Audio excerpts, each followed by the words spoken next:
Jake Paul force le respect, victorieux sur KO face à Tyron Woodley. Le youtubeur a couché chacun de ses 4 adversaires, invaincu après 5 combats, générant des millions de vues et donc des millions de dollars. Il fait partie aujourd'hui des acteurs majeurs dans le monde de la boxe, que vous le vouliez ou non.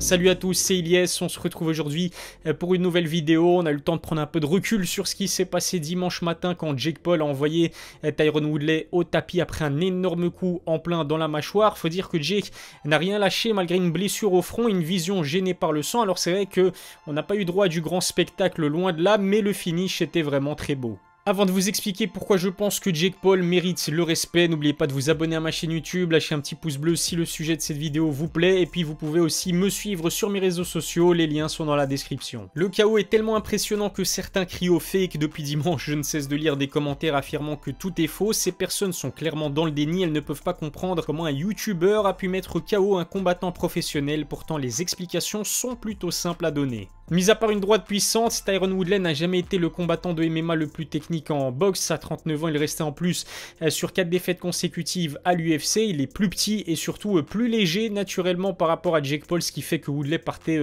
clairement avec plusieurs désavantages.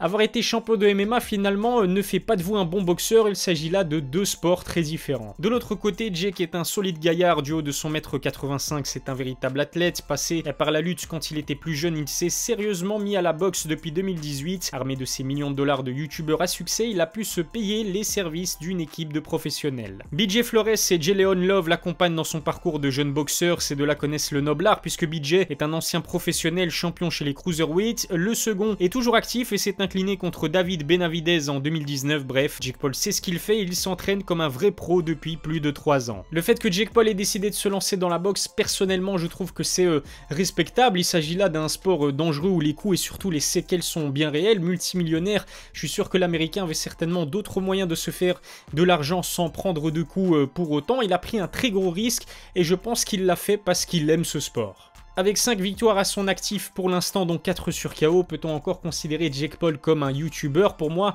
la question ne se pose même plus. Jake Paul est bel et bien un boxeur professionnel. Alors je ne dis pas que c'est un bon boxeur, loin de là, mais il faut reconnaître qu'il a un certain talent. En plus de cela, il faut reconnaître qu'il a un sacré punch. Il faut frapper très fort pour complètement déconnecter 2 anciens combattants comme Ben Askren et Woodley. La puissance est un cadeau de la nature et le petit frère de Logan semble en avoir bénéficié. Avec une telle droite, Jake Paul peut remporter un combat à n'importe quel moment. À 24 ans seulement, la marge de progression de Jake Paul est encore énorme. Alors certes, les adversaires qu'il a affrontés pour l'instant ne sont pas de véritables boxeurs, mis à part un Tyron Woodley qui peut quand même compter sur sa droite. Ben Askren est un lutteur avant tout, sans même parler de Nate Robinson qui n'avait absolument rien à faire sur le ring. On est tous d'accord pour dire que l'américain n'a encore jamais affronté un vrai boxeur, mais c'est bien lui qui a offert la possibilité à Tommy Fury de se mesurer à lui. Le Britannique en est à 7-0 pour l'instant dans sa jeune carrière, il est encore très loin de son demi-frère Tyson Fury, mais c'est clairement l'adversaire le plus relevé que Jake pourrait affronter. Malheureusement, Tommy a dû déclarer forfait sur blessure quelques jours avant le combat. J'ai été très déçu d'apprendre la nouvelle. Jake avait pris le risque d'affronter un vrai boxeur doté d'une puissance comparable à la sienne. L'ex-youtubeur a eu le mérite de donner une seconde chance à Tyron alors qu'il n'avait pas grand chose à y gagner. Jake Paul en est bien conscient, s'il veut vraiment s'imposer dans ce sport, il va falloir que ses prochains adversaires montent en calibre, en pédigré.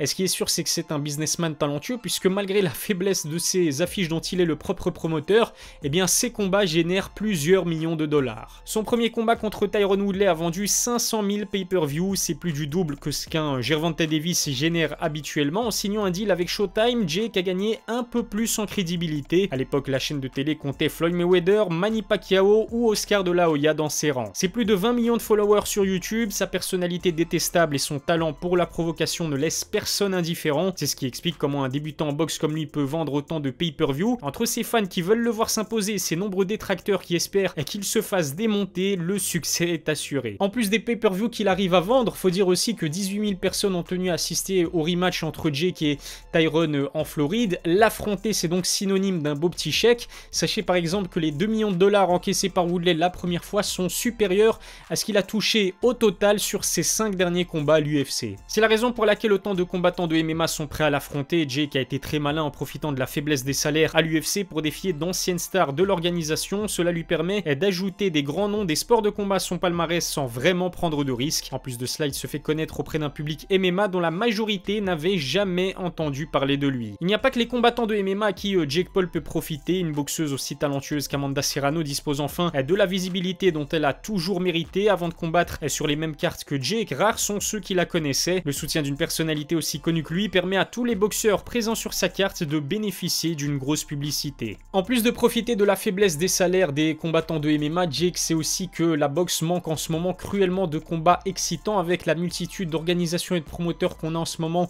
dans le noblard, eh bien les boxeurs, les meilleurs boxeurs ne s'affrontent que très rarement. Contrairement à l'UFC, les fans de boxe n'ont droit qu'à 1 ou 2 méga fights par an, c'est très peu. Son niveau est très loin d'un Canelo bien évidemment, mais Jake a un don pour créer de l'engouement autour de ses combats. Adepte du trash talk et habile avec les réseaux sociaux, il est détesté par de nombreux fans de boxe comme de MMA, mais ne pas faire l'unanimité, Jake s'en fout complètement. Ce qui l'intéresse, c'est que vous vous branchiez pour voir ses combats, quel que soit votre avis sur lui, c'est totalement réussi. En résumé, non, Jake Paul n'est pas encore un bon boxeur. Oui, les adversaires qu'il affronte sont d'un niveau très faible, mais pour toutes les raisons que j'ai énoncées précédemment, je trouve qu'il mérite un minimum de respect. Je sais que les puristes ne vont pas apprécier ce que je dis, mais je pense que son arrivée peut être bénéfique pour la boxe qui souffre cruellement de la concurrence avec le MMA. Abonnez-vous à ma chaîne YouTube, lâchez un petit pouce bleu si cette vidéo vous a plu, suivez-moi sur les réseaux sociaux, les liens sont dans la description. Je vous remercie de m'avoir suivi, je vous donne rendez-vous très vite pour une nouvelle vidéo. D'ici là, prenez soin de vous.